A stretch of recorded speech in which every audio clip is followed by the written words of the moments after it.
வார்த்தை வந்து பார்த்திங்கன்னா அதை வந்து உடையும் குறிக்கும், மண்ணையும் குறிக்கும், மாட்டையும் குறிக்கும். அதே போல் எதை நம்ம வந்து எடுத்துக்கிறோன்றது தான் முக்கியமான விஷயம். எந்த கருத்துக்காக கூடியிருக்கிறோம் என்பது தான் ரொம்ப முக்கியமான விஷயம். அந்த விஷயத்தில் நீங்கள் 8 பேர் வந்திருக்கிறது ரொம்ப மகிழ்ச்சி. தொடர்ந்து இதே 8 பேர் வந்துட்டு இருக்கக்கூடாது. மேலே 8 பேர் 16 பேர் ஆகணும், 16 பேர் 32 பேர் ஆகணும், 32 பேர் 64 பேர் ஆகணும். கண்டிப்பாக இது வந்து சாத்தியமான ஒரு விஷயம் தான். உள்ளபடியே வந்து ரொம்ப மகிழ்ச்சி. பெரும்பாலும் எல்லாரையும் வந்து இதெல்லாம் தெரிஞ்சு வச்சுருக்கீங்க. ரொம்ப ரொம்ப மகிழ்ச்சியான ஒரு விஷயம். நீங்கள் வந்து சாமி ஐயா மாதிரியான ஆளுமைகள் வந்து நீங்கள் இன்னும் கூட எனக்கு பெருசாக தெரிஞ்சு வச்சுருக்கீங்கன்னா நீங்கள் நேருக்கு பார்க்கணுன்னு அர்த்தம். நேருக்கு நேர் பாருங்கள் நம்ம சொல்கிற விஷயம் தான். நீங்கள் ரொம்ப இந்த கூட்டம் குறைவாக இருக்கிறதுனால நான் கொஞ்சம் நேரம் அதிகமாக எடுத்துக்கிறேன். இப்போ என்னென்னா 4 விஷயம் சொல்லுவாங்க. அது நீங்கள் ஒரு நம்ம வந்து நீங்கள் மார்க்கெட்டிங்லேயும் அதுதான் ரொம்ப ரொம்ப முக்கியமான அடிப்படையான ஒரு விஷயம். என்னென்னா மார்க்கெட்டிங்லேயும் நீங்கள் விஷயம் தெரிஞ்சுக்கிறது என்னென்னா நீங்கள் இதில் வந்து டிரான்சாக்ஷன் அனாலிசிஸ் சொல்லுவாங்க. நீங்கள் வந்து ஒருத்தர்கிட்ட எப்படி பழகுறீங்க, எப்படி பேசுகிறீங்க அந்த விஷயத்தில் தான் நீங்கள் மார்க்கெட்டிங்கில் இருக்காங்க. நீங்கள் வந்து யாராவது இந்த என்பிஏ இது அனுப்புறீங்களா, நியூ லிங்குவிஸ்டிக் NLP போஸ்ட் பண்ணிங்களா, நியூ லிங்குவிஸ்டிக் அது என்ன அப்படின்னா நீங்கள் வந்து ஒருத்தர் சந்திக்க போகிறீங்கன்னு வச்சுக்கோங்க. ஒருத்தர் எப்படி நல்லா உட்காந்துருந்தாருன்னா அவர் அந்த நம்ம வந்து இந்த தகவல் கம்யூனிகேஷன்றது வந்து 35% தான் வந்து நம்ம பேசுறது, நம்ம வார்த்தைகள். மிச்சம் 65% வந்து நம்ம உடம்பும் பேசுகிறது தான். நம்ம யாரையுமே நம்ம உடம்பு பேசுவோம், நம்ம கண்கள் பேசுவோம், நம்ம வாய் காதுகள் பேசுவோம், உடல் பேசுவோம், கை பேசுவோம். அது வந்து ரொம்ப ரொம்ப முக்கியமான விஷயம். நீங்கள் நல்லா நீங்கள் ஒருத்தரை சந்திக்க போகிறீங்கன்னு வச்சுக்கோங்க. அப்போ அவரை சந்திக்க போகும்போது அவர் உட்கார்ந்துருக்க பொசிஷன்லேயே நீங்கள் வந்து ஓரளவு நீங்கள் கணிச்சிடலாம் உங்களை வந்து அவர் எப்படி டீல் பண்ண போகிறாங்க. அப்போ நீங்கள் என்ன பண்ணணுன்னா அவரை பேச வைக்கணும். முதல் விஷயமா நீங்கள் வந்து நம்ம என்ன பண்ணுறாங்க, சார் நாங்கள் வந்து வெஹிக்கிள் பண்ணுறோம், எங்கள் கம்பெனி இவ்வளோ பண்ணுது அது பண்ணுதுன்னு சொல்லாமல் முதல்ல நீங்கள் போகிறதுக்கு முன்னாடியே அவரை பற்றி தகவல் தெரிஞ்சுக்கிட்டு போகிறீங்கன்னு வச்சுக்கோங்க. இப்போ வந்து உதாரணத்துக்கு வந்து ஒரு பெரிய நிறுவனம் வச்சுருக்காங்க. அவர் வந்து நிறைய ஹோல்சேல் வந்து டெலிவரி பண்ணுறது வச்சுருக்கிறாருன்னு வச்சுருக்காங்க. அப்போது நீங்கள் அந்த விஷயம்லாம் தகவலாக தெரிஞ்சுட்டு போய் நீங்கள் வந்து இவ்வளோ பேர் இதாக இருக்கிறாங்க. அப்போ நீங்கள் எப்படின்னா உட்காந்து நேராக கண்ணை பார்த்து அவர் எப்படி இருந்தாலும் சரி நீங்கள் அவர் கண்ணை பார்த்து பேசுவதற்கு முதல்ல முயற்சி பண்ணணும். நீங்கள் அவர் எப்படி திரும்பினாலும் நீங்கள் 5 நிமிஷம் ஒரு மனுஷனை வந்து 50 வினாடிகள் அவர் கண்ணே நீங்கள் பார்த்து பேச ஆரம்பிச்சிட்டிங்கன்னா அவருக்கு வளைக்க உங்கள் இதுக்குள்ள வரலாம். இதுதான் ரொம்ப ரொம்ப விஷயம். பேசும்போது எப்போயுமே வந்து ஒரு ஸ்மைல், ரொம்ப இப்படி சிரிச்சுக்கக்கூடாது. முகத்தில் ஒரு புன்முறுவலோட மென்புறுவலோட நீங்கள் பேசுகிறீங்கன்னு வச்சுக்கோங்க. உங்களை ரிஜெக்ட் பண்ணணும்னு நினைக்கிறவங்க ஏதோ அவர் சொல்லியிருப்பார், சாமி சார் சொல்லியிருப்பார், ஒருத்தர் ரெப்ரசன்ட் பண்ணியிருப்பார், அவருக்காக வந்து சரி கூப்பிட்டு பார்ப்போம் அப்புறமா முடியல அப்படின்னு சொல்லி கூட நிறைய பேர் அப்படியே செய்வாங்க. ஆனால் அவரை தவிர்க்க முடியாது. தம்பி ஒரு ஆளுல நீங்கள் பேசுங்க என்னன்னு கேளுங்கன்னு சொன்னாங்கன்னா அவருடைய இதுக்காக உங்களுக்கு கொடுப்பாங்க. இப்போது நீங்கள் பேசும்போது நீங்கள் வந்து அதுக்காக தான் போவீங்க. அப்போ நீங்கள் போகும்போது கண்டுபிடிச்சிடலாம். ஆனால் சில விஷயங்கள் அப்படியே பேசிட்டு இருக்கும்போது போனீங்கன்னா இதுதான். அதுதான் 4 விஷயம் சொல்லுவாங்க. முதல்ல நீங்கள் வந்து இந்த அமைப்புகளில் எல்லா இந்த நிறுவனங்களில் எங்கே போனாலும் ஒரு விஷயம் 4 விதமாக இருக்கும். ஒன்று வந்து I don't know you don't know அப்படின்ட்டு தான். உங்களை பற்றி எனக்கும் தெரியாது, என்னை பற்றி உங்களுக்கும் தெரியாது. இதுதான் முக்கியமான விஷயம். எனக்கும் தெரியாது, உனக்கும் தெரியாது. இது இன்னும் கொஞ்சம் ஆழமாக போனீங்கன்னா ஒரு அமைப்புக்குள்ளே வரும்போது இந்த அமைப்பில் நான் யார், பிரேம்குமார் என்பவர் யார், கோபி என்பவர் நான் இந்த அமைப்புக்குள்ளே நான் யாராக இருக்கிறேன்.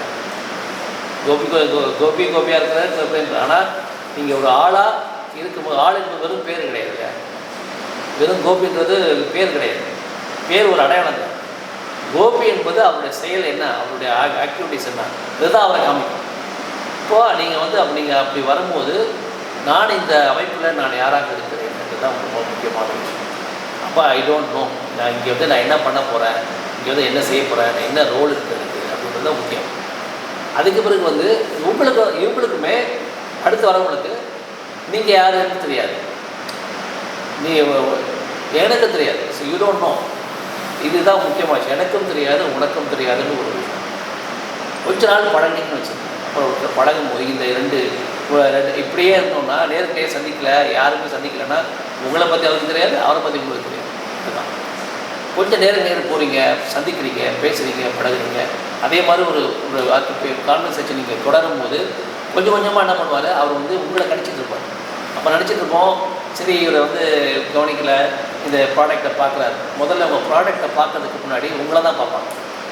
அப்போ உங்களை எப்படி கணிக்கிறாங்க அப்படின்றது ரொம்ப முக்கியமான விஷயம். அப்போ நீங்கள் எப்படி உங்கள் உடன்மொழி மூலமாக எப்படி நீங்கள் அவரை வந்து அணுகிறீங்கிறது. அப்போ அதுதான் வந்து நான் அடுத்த இது என்ன ஆகும்னா, ஐ நோ, எனக்கு தெரியுது, ஆனால் உனக்கு தெரியாது. சில விஷயங்கள் வந்து உங்களுக்கு தெரியும். இப்போ நீங்கள் வந்து பிரேமோ சரி, ராஜேந்திரன் ஐயாவும் சரி, நம்ம முருகானந்தமும் சரி, சில விஷயம் நம்ம என்ன பண்ணுறோம் அப்படின்னு தெரியும். எனக்கு எப்போ கோபம் வரும் எனக்கு தெரியும், எனக்கு எப்போ வந்து சிரிப்பேன், எப்போ சந்தோஷப்படுவேன், அந்த விஷயம் எனக்கு தெரியும். இல்லைங்களா? எதை சொன்னால் எனக்கு பிடிக்கணும்னு எனக்கு தெரியும், ஆனால் அவருக்கு தெரியாது, எனக்கு தெரியாது. இப்போ எங்களை பார்க்குறீங்கன்னா எனக்கு தெரியாது, முன்னாடி எனக்கு தெரியாது. அப்போ எனக்கு தெரியும், ஆனால் நீங்கள் அவரை பற்றி தெரிஞ்சுக்கிறதுக்கு நீங்கள் என்ன பண்ணணும், அவரை எப்போ எதை சொன்னால் ட்ரிகர் ஆகுறாரு, எதை சொன்னால் இன்ட்ரெஸ்ட் ஆகுறாரு, எதை சொன்னால் வந்து அவர் வந்து உங்களை படிக்கிறது கண்களை பார்த்தா தெரிஞ்சிடும். ஒரு முக்கியமான விஷயம் பண்ணும்போது அவரை பற்றி பேசும்போது நீங்கள் எப்போவுமே நீங்கள் வந்து அவரை பற்றி பேசுனீங்கன்னு வச்சுக்கோங்க, இப்போ நம்மளை பற்றி இவ்வளோ தெரிஞ்சு வச்சுக்கிறாங்களே அப்படின்ற ஒரு விஷயத்துலேயே டக்குனுங்கிறாங்க. அதனால தான் நீங்கள் முதல்ல போகும்போது ஒருத்தர் தெரிஞ்சுக்கிட்டே நீங்கள் போனீங்கன்னா, சார் உங்களை பற்றி இப்படி கேள்விப்பட்டாங்க சார், இப்படி சொன்னாங்க, அவங்க இப்படி சொன்னாங்க, இதெல்லாம் நீங்கள் பண்ணியிருக்கீங்கன்னு சொன்னோன்னா நம்மளை பற்றி தெரிஞ்சுக்கிட்டா டக்குன்னு விழுந்துருவோம். அப்போது அதுதான் ரொம்ப முக்கியமான விஷயம். எனக்கு தெரியும், உங்களுக்கு தெரியாது, எனக்கு தெரியும்ன்றது உங்களுக்கு தெரியாது, இப்போ தெரிஞ்சுக்கிட்டீங்க. ஸோ அது ரெண்டுமே தான். மூணாவது ஒரு விஷயம் என்னென்னா, ஐ நோ யூ நோ, ரெண்டு பேருமே இது. அதுக்கு முன்னாடி வந்து you don't know I don't know போட்டுட்டு எனக்கு உங்களை பற்றி நிறைய தெரிஞ்சுக்க விஷயம் இருக்கிறத நிறைய போய் பேசணும். அதுக்கு பிறகு வந்து 4ஆவது ஸ்டேஜ் தான் நீங்கள் போவீங்க. என்னை பற்றி உங்களுக்கு தெரியும், உன்னை பற்றி எங்களுக்கு தெரியும். இந்த ஸ்டேஜ் வரும்போது தான் உங்களுக்குள்ள உறவும் நம்பிக்கையும் வரணும்.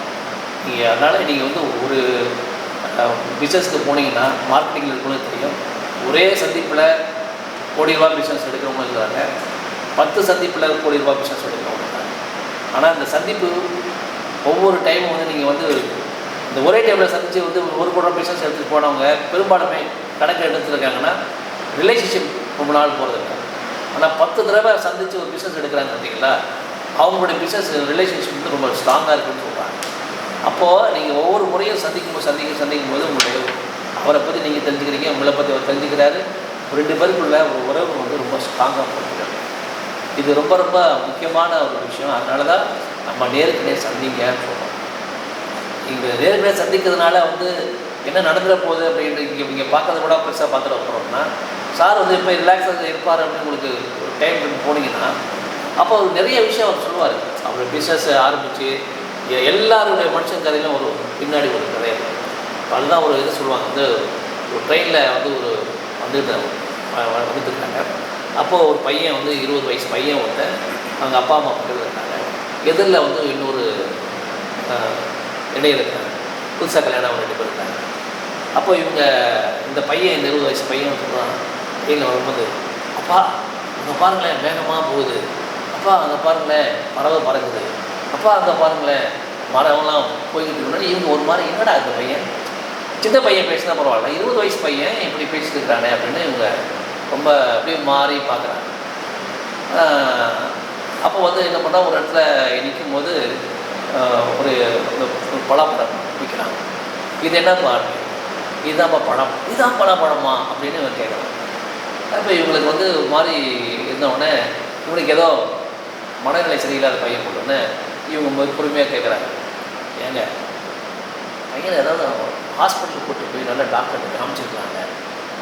இவங்க சொல்கிறாங்க, நான் ஹாஸ்பிட்டலில் தாங்க வரணும், இந்த பையனுக்கு 20 வருஷமாக வந்து கண்ணு தெரியல, இப்போ தான் வந்து கண்ணு வந்து மாற்றி போட்டு கண்ணு தெரியல, அவனுக்கு வந்து இதெல்லாம் மயக்கம் இதெல்லாம் தெரியும். இப்போ நாங்கள் அதனால தான் வரும்போது நாங்கள் வந்து ரொம்ப எக்ஸைட்டடாக சொல்லிட்டு இருக்காங்க. அப்போது ஒரு மனுஷத்துக்குள்ளே பின்னாடி ஒரு கதை இருக்கும், அதை தான் நம்ம புரிஞ்சுக்கணும். ஸோ எல்லாரும் அப்போ நீங்கள் இந்த இதை நேர்களை சந்திக்க போகும்போது அவருடைய பின்னாடி இருக்கிற வெற்றி கதைகள், அவருடைய இந்த வெற்றியை எப்படி அடைஞ்சார்ன்ற இதெல்லாம் நிறைய விஷயங்கள். எல்லா தொழிலேக்கும் போது எல்லாருக்குமே வந்து நீங்கள் வந்து போராடி தான் ஜெயிக்கணும். நீங்கள் ஏபிடி பார்சல் சர்வீஸ் போய் பார்த்துருப்பீங்க. ஏபிடி வந்து நீங்கள் வந்து அவங்க பண்ணாத எல்லாத்துக்கும் நிறைய தொழில் இருக்கிறாங்க. ஸ்பின்னிங் மில் வச்சுருக்காங்க, அப்புறம் வந்து நிறைய கார்கோ இதில் நிறைய பண்ணுறாங்க. அதுபடி நிறைய எஜுகேஷன் இன்ஸ்டியூஷன் இருக்கிறாங்க. பொள்ளாச்சி மகளிர் ஓட் ஸ்பாட் இதெல்லாம் வந்து அவங்க தான் முதல்ல இது ஆரம்பித்தாங்க. அதுக்கு பிறகு கோப்பாளர்கள் வந்து அதெல்லாம் வாங்கிட்டாங்க வச்சு. அப்போ அவங்க ஆரம்பத்தில் அவங்க எப்படி இருந்தாங்கன்னா, ஒரு மில்லுக்கு தேவையான பொருட்களை வந்து மாட்டு வண்டியில் எடுத்து போகிற வேலை செய்யணும். மாட்டு வண்டி கான்ட்ராக்டர் மாட்டு வண்டியில் போயிட்டே இருந்தவர் அவர் சொன்னார், அப்போ நிறைய அது தேவைப்படுது. அப்போ டிரான்ஸ்போர்ட்டுக்கு வந்து என்ன பண்ணார், 5 மாட்டு வண்டி கான்ட்ராக்ட் எடுக்கிறார். மாட்டு வண்டி கான்ட்ராக்டர் ஆரம்பிச்சது. அதுக்கு பிறகு வந்து அவங்க வந்து அப்படி அப்படியே அது வந்து ட்ரக்காக மாதிரி இது பண்ணி இன்றைக்கி வந்து பெரிய தொழிற்சாங்க. அவங்க என்ன சொல்கிறாங்கன்னா, நாங்கள் எங்கே போய் ஒரு பெரிய நிறுவனத்தை ஆரம்பித்தாலும் அங்கே வந்து ஒரு எஜுகேஷன் இன்ஸ்டியூஷன் ஆரம்பித்தோம். ஏன்னா அங்கேருந்து தான் நம்ம வந்து இந்த சமுதாயம் வந்து அங்கே தான் நம்ம அது இன்றைக்கி சமுதாயத்தில் கொடுக்கும்போது அவங்க அங்கேருந்து தேடி வரும்போது அவங்களே நம்மளுக்கு வந்து இதாக இருப்பாங்க, சப்போர்ட்டாக இருப்பாங்க.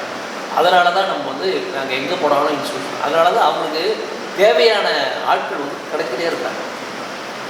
இப்போ அது போல் எல்லாருக்குமே அந்த ஸ்ட்ரகிள் தானே. அப்போ வந்து பொள்ளாச்சி மகளிர் இன்றைக்கி அவங்க பிள்ளைங்களாம் வந்து இன்றைக்கி வெளிநாடு போய் படித்து இன்றைக்கி பெரிய நிறுவனம் வேறு மாதிரி போனால் கூட பொள்ளாச்சி மகளிர் வந்து அவர் வந்து அவங்களுடைய மூதாதையர் வந்து மாட்டு வண்டி ஓட்டி சம்பாதிச்சு அது பெருசாக வந்தாங்க. அப்போ அந்த இது இருந்தது வாழ்க்கை என்பது ஒரு போராட்டத்தில் பிஸ்னஸ் இருந்த போராட்டத்தை முடிச்சது முறை தான். அதுதான் நான் சொல்கிறேன். நீங்கள் வந்து நீங்கள் ஒரு ஃபுட்பால் விளையாண்டிங்கன்னு வச்சுக்கோங்களேன், 1 மணி நேரம் 2 மணி நேரம் விளையாடுவோம். கேரம் போர்டு விளையாடுனா ஒரு 1/2 மணி நேரம் விளையாடுவோம். முக்கிய தொழில் தெரிஞ்சுப்போம், முடிஞ்சு போச்சு அதோட. ஆனால் இந்த பிஸ்னஸ் என்பது வந்து ஒரு இன்ஃபினிட்டி கேம், தொடர் விளையாட்டு. விளையாடிட்டே இருக்கணும். நீங்கள் எங்கே விளையாட வச்சிங்கன்னா நீங்கள் காலியாகிடுங்க. ஸோ அப்போ வந்து இதை வந்து வெற்றி தோல்வி வந்து அன்றாடம் நடக்கிறது தான். ஸோ நீங்கள் தொடர்ந்து அதை வந்து நீங்கள் போக்கிட்டே இருக்கணும்னா நிறைய மனிதர்களை நீங்கள் புரிஞ்சு கொள்ளக்கூடிய அவசியம் இருக்குது. ஒரு நெட்வொர்க்கை நீங்கள் வந்து பெருசாக போயிட்டே இருக்கணும். அப்போ தான் நம்மளால் செய்ய முடியும். அதுக்கு தான் நான் சொன்னேன்னா நீங்கள் நேருக்கு நேரம் வந்து ரொம்ப முக்கியமான ஒரு விஷயம். நீங்கள் நேருக்கு நேரில் வந்து நீங்கள் வந்து வெறும் உங்கள் ஆம்பல் குழு தான் சந்திக்கணும்னு கிடையாது. லிஸ்ட் இருக்குது. நீங்கள் வந்து இப்போ நீங்கள் 3வது வார இதில் செங்காந்தரோடைய இருந்து எல்லா ப்ரிஃபரன்ஸும் போட்டிருக்காங்க. யாரை வேணால் போய் சந்திக்கலாம். சந்திக்கிறது அப்படின்னா சும்மா போய் பார்த்துட்டு ஒரு ஃபோட்டோ எடுத்துகிட்டு போனது இல்லை.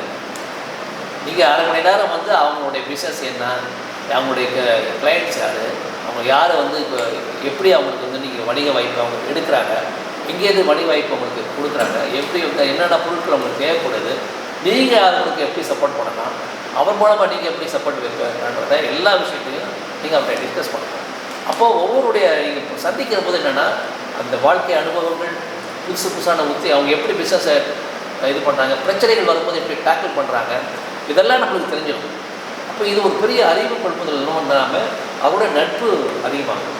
இன்றைக்கி தான் ஒரு நாளைக்கு இன்றைக்கி ஒரு 10 மாதத்தில் உங்களுக்கு பிஸ்னஸ் கிடைக்கலன்னா என்றைக்கு தான் ஒரு நாளைக்கு உங்களுக்கு பிஸ்னஸ் கொடுக்கும். இப்போ நீங்கள் அடிக்கடி சந்திக்கிறது மூலம் வந்து என் கோபி நம்ம வந்துகிட்டே இருக்கிறாப்புல ஏதாவது பிஸ்னஸ் கொடுக்குறோமே அப்படின்னு உணர்வு வரும்.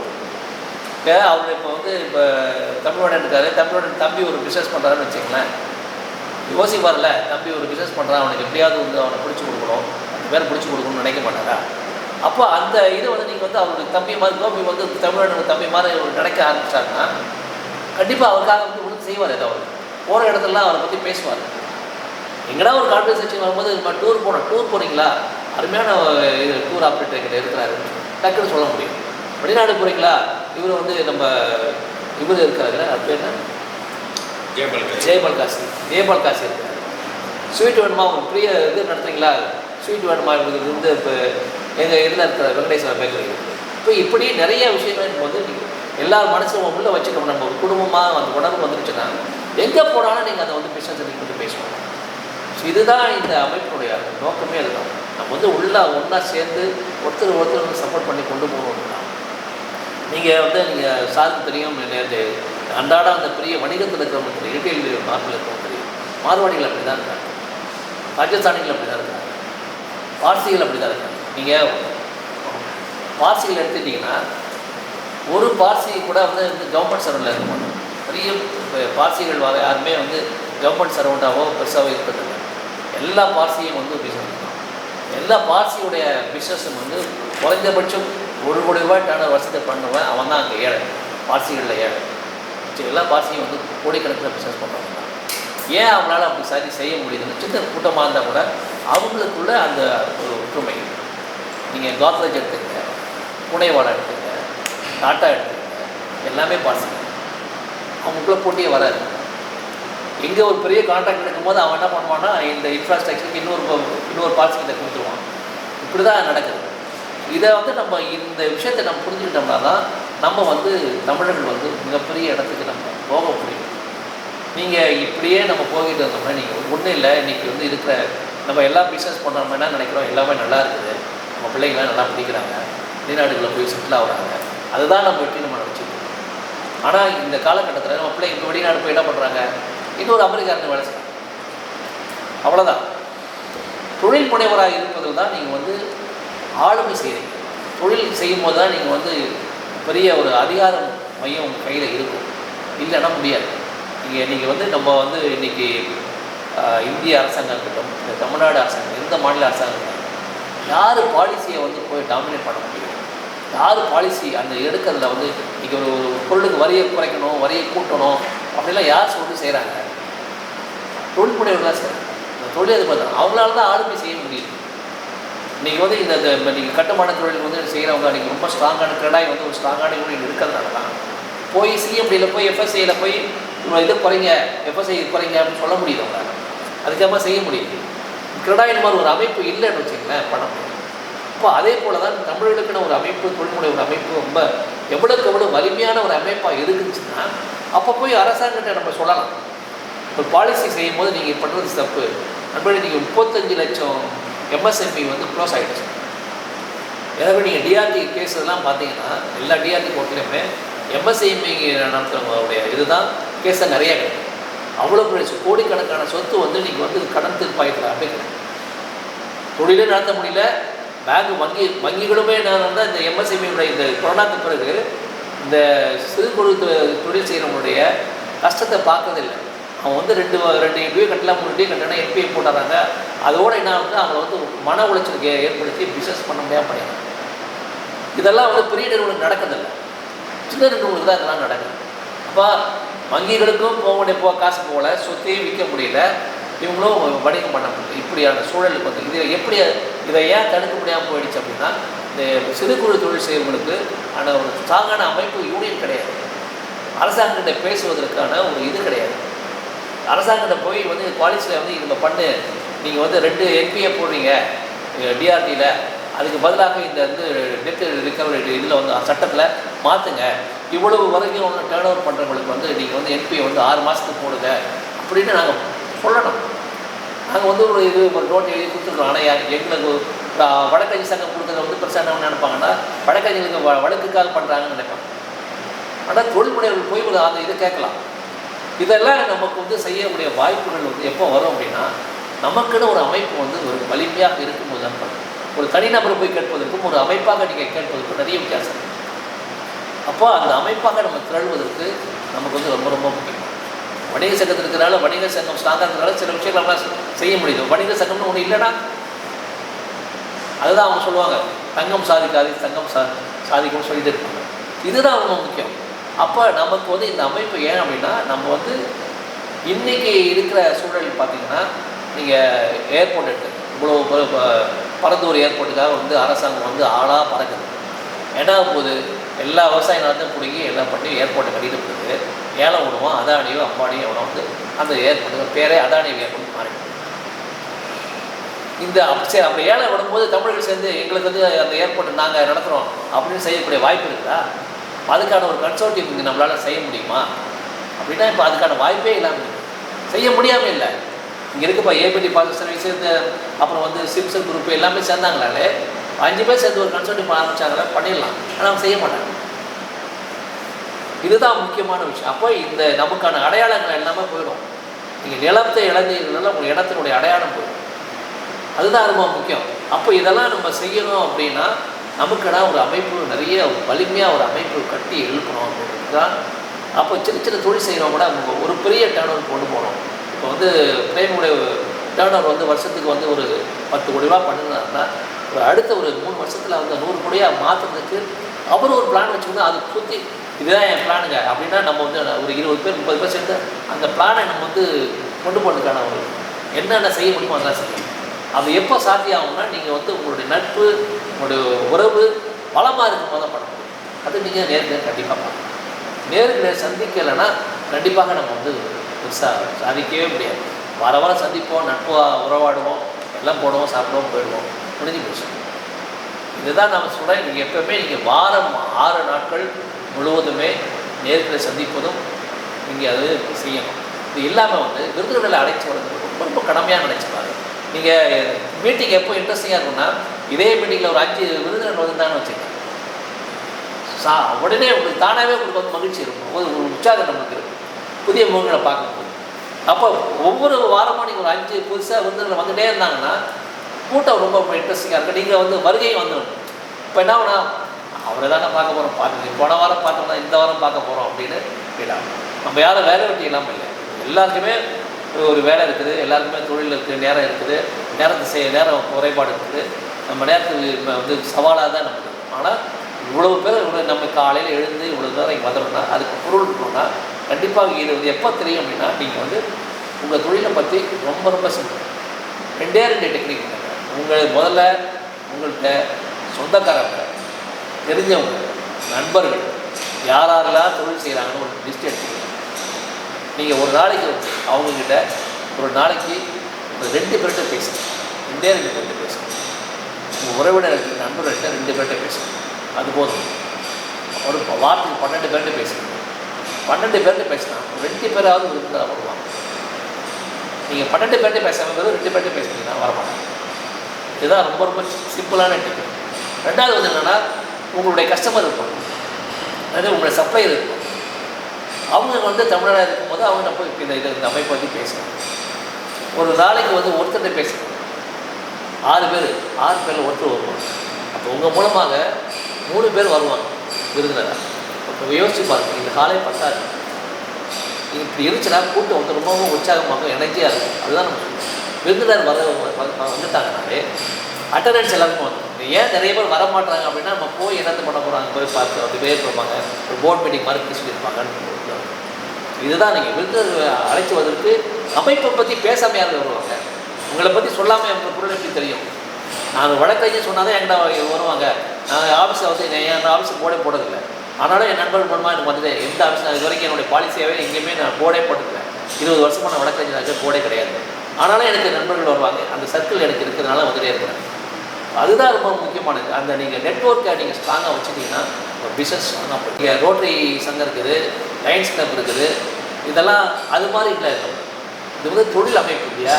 இப்போ தொழிலை செய்யும் போது நீங்கள் இந்த வரது நீங்கள் இன்வெஸ்ட் பண்ணுறது வந்து உங்கள் தொழிலை விரிவுபடுத்துறதுக்காக ஒரு முயற்சி தான், பிஸ்னஸ் அட்டம் தான்.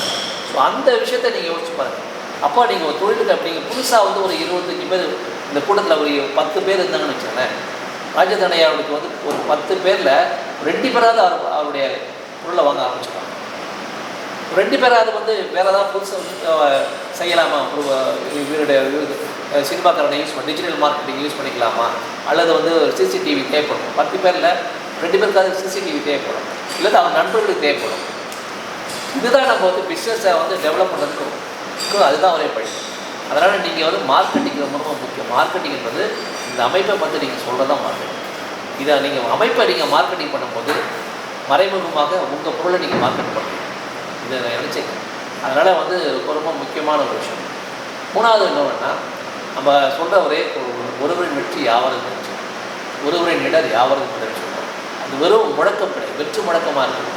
அது எப்போ செயல்படும் அப்படின்னா, நான் இன்றைக்கி வந்து லீகல் சொல்ல ஐயா இருக்கிறாங்க, அவங்க வந்து கன்ஸ்ட்ரக்ஷனில் இருக்கிறாங்க, ஒரு 10 வீடு கட்டி வச்சுருக்கிறான்னு வச்சுக்கோங்களேன். அவருடைய மார்க்கெட்டிங் ஏஜென்ட்டாக நான் இருக்கேன். நான் பார்க்குற இடம்லாம் வீடு வாங்குறியாப்பா, இங்கே என் நண்பர் கட்டியிருக்காரு இப்படி பாரு அப்படின்னு சொல்லணும். அது ரொம்ப முக்கியமான ஒரு விஷயம். ஸோ அப்படி எல்லாத்துக்கும் அவங்க மார்க்கெட்டிங் ஏஜென்ட்டாக நம்ம இருக்கும்போது பிஸ்னஸ் பண்ணும். இன்னொரு வந்து நீங்கள் வந்து இந்த பரிந்துரை எடுத்த பிறகு செய்ய முக்கியமான ஒரு விஷயம் என்னென்னா, நீங்கள் சண்முகையா வந்துருக்கிறாங்க, சண்முகையா வந்து ஒருத்தர் ரெஃபர் பண்ணார், என்னை ரெஃபர் பண்ணாருன்னா நான் அவரை போய் பார்க்கும்போது நான் அவருடைய ஆளுமையை, அவருடைய பெர்சனாலிட்டியை நான் கேரி பண்ணிட்டு போகிறேன். ஏன்னா அவர் வந்து ஒருத்தர்கிட்ட பேசி கொடுக்குறாருன்னா அவர்கிட்ட வந்து அவர் நல்ல பேர் அவர் வாங்கியிருக்கிறார். நல்ல பேர் வாங்கியிருக்காருன்னா ஒரு 2 நாளில் 3 நாள் வாங்கியிருக்க மாட்டார். அவர் வந்து பல காலமாக அவர் வாழ்ந்து அவருடைய பழக்கத்தினால அவருடைய செயல்பாடுனால ஒரு நம்பகத்தன்மை ஏற்படுத்தி அதை எனக்கு கொடுத்துருக்கிறார். ஸோ அவருடைய நல்ல பேரை நான் கேர் பண்ணிட்டு போகிறேன். அப்போ நான் பரிச்சை வாங்கி பிஸ்னஸ் எடுத்துட்டேன்னா அதை நான் இப்போ எனக்கு நஷ்டமானாலும் பரவாயில்லை, அதனால் அவருக்கு வந்து பேரு கட்டிடக்கூடாதுன்னு நான் வந்து அந்த பரிந்துரை நிறைவேற்றி. இதுதான் இந்த அமைப்பு நம்ம தொடர்ந்து வலியுறுத்திட்டே இருக்கிறது காரணமே அதுதான். அதனால் நம்ம வந்து நேருக்கு நேர் சந்திப்பது ரொம்ப ரொம்ப அவசியம். விருந்தினர்களை அழைத்து வருவதற்கு நீங்கள் மார்க்கெட் பண்ணணும், பேசணும், நிறைய பேர்கிட்ட பேசணும். குறைந்தபட்சம் ஒரு 5 நபர்கிட்ட பேசுங்க, 5 நபர்கிட்ட பேசுங்க, 30 பேர்கிட்ட பேசுங்க. வாரத்துக்கு ஒரு நாளைக்கு 5 பேர்கிட்ட பேசுங்க, 30 பேர்கிட்ட பேசுங்க, 2 பேர் வரும். ஒரு நாள் ஒரு வாரத்துக்கு ஒரு விருந்தினரையாக நீங்கள் கூட்டிகிட்டு வர முடியலன்னா நம்மளுக்கு வந்து பிஸ்னஸ் நமக்கு அவ்வளோ பெரிய திறமை இல்லாமல் இல்லை. யாருக்கும் எல்லாமே திறமையானவர்கள், எல்லாமே வலிமையானவர்கள். அப்போ நம்மளுடைய வலிமையாக இது நம்ம வந்து வெறும் நம்ம பிஸ்னஸ் வந்து நம்ம பிஸ்னஸ்க்காக மட்டுமே இல்லை, ஒரு பக்கம் நம்ம பிஸ்னஸ்க்காக செஞ்சாலும் கூட இன்னொரு பக்கம் பார்த்திங்கன்னா நம்ம வலிமையை கட்டி அமைச்சிட்டோம்னா அரசியல் ரீதியாக நமக்கு ஒரு பெரிய ஒரு தாக்கம் செய்ய முடியும். அரசியல் வந்து நம்ம கட்சிகளை பற்றி சொல்லலாம். அரசியல் என்பது நம்ம நமக்கு தேவையான அரசு வந்து எடுக்கிற பாலிசி மேக்கிங்கில் நமக்கு வந்து ஒரு இது இன்ஃப்ளூயன்ஸ் பண்ணக்கூடிய வலிமை வரும். ஸோ அதுக்கு தான் இந்த அமைப்பை நம்ம வந்து கட்டி எடுக்கணும்னு சொல்கிறோம். இப்போ ஸ்ட்ராங்காக வந்துச்சுன்னா இப்போ டேக்ஸ் இதில் குறைங்க, இது இப்படி பண்ணுங்கள், உங்களுக்கு இந்த கன்செஷன் கொடுங்கன்னு போய் அரசுகிட்ட கேட்க வலிமை இருக்குது. ஸோ அதுக்கு தான் நம்ம வந்து இந்த அமைப்பை நம்ம தொடர்ந்து நம்ம செய்கிறது. நீங்கள் செயல்பாடுகள் தான், ப்ராசஸ் தான் ரொம்ப முக்கியமான விஷயம். இது நீங்கள் தொடர்ந்து செய்யுங்க, நிறைய பேர் சந்திங்க, பேசுங்க, நிறைய பேர் இதை பற்றி அமைப்பு சொல்லுங்கள். கண்டிப்பாக அந்த அமைப்பு வந்து மிகப்பெரிய அமைப்பாக இருக்கும். உங்களோட வணிகமும் நீங்கள் எவ்வளோக்கு எவ்வளோ விருதுகளை கொண்டு வரீங்களோ நல்லா நீங்கள் நினச்சிங்க, எழுதி வச்சுருங்க. இன்றைக்கி உங்கள் பிஸ்னஸ் எவ்வளோ இருக்குதோ அதை விட 5 மடங்கு ஒரே இடத்துல உங்களுடைய வணிகம் பெருகும். நான் தொடர்ந்து இதை செஞ்சுட்டே இருந்தோம்னா மறைமுகமாகவே நீங்கள் உங்கள் பிஸ்னஸ் நீங்கள் பெரிய இடத்துக்கு கொண்டு வருவீங்க. உங்கள் பிஸ்னஸை டெவலப் பண்ணுறதுக்கு இதை தவிர உங்கள் பெரிய ஸ்ட்ராட்டஜி ஒன்றுமே கிடையாது. அருமையாக செய்யலாம். நன்றி, வணக்கம். நன்றி அருள்மொழிகம் ஐயா அவர்களே. எப்பொழுதுமே வந்து வாரம் முழுவதும் வந்து 6 நாட்கள் வேலை செஞ்சாலும் சனிக்கிழமை நாங்கள் செங்காந்தல் மீட்டிங்க்கு போயிட்டு இங்கே ஒரு எனர்ஜி ஊசியை வாங்கிட்டு வருவோம். வாங்கிட்டு வந்ததுக்கப்புறம் அந்த ஒரு வாரம் முழுவதுமாக உற்சாகமாக போவோம். அதுபோல் அருள்மொழிகம் ஐயாவோட உரை வந்து எப்பொழுதும் எங்களுக்கு புத்துணர்ச்சியை கொடுக்கும். மீண்டும் ஒரு உரை ஐயாவுக்கு அனைவரும் வளர்த்த கையாக